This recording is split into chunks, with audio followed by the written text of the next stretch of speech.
Okay, so in Genesis 15, we see God make his covenant with Abram, and I want to talk about why this is so significant. So, when God makes his covenant with Abram, they have this ancient covenant ritual where two people would pass through animals split in half.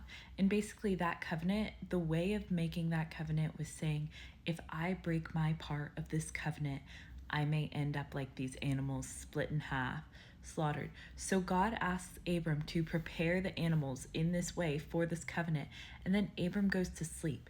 God often appears in the Old Testament as fire, and then we see a smoking pot and a torch pass through these animals. So God walks through the animals alone, which was the way of saying in making that covenant. That was often the way in the time that this story occurred that a master would make their slave commit to them.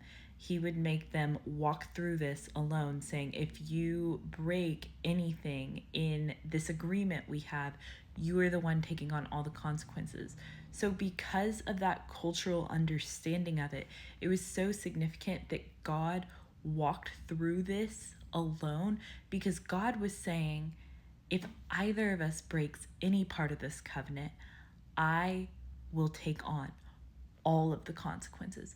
God was saying he would take on the consequences alone, and that is foreshadowing grace. That is foreshadowing mercy on the cross, because Jesus takes on all of the punishment. And we see so much of this foreshadowing in the Old Testament. And then also we see things like God approaching people where they are with how he reveals himself to them, because God approaches Abram in the cultural context of that time. That would make no sense if God were to do it today. But God approaches how people are. He foreshadows and continually shows his grace.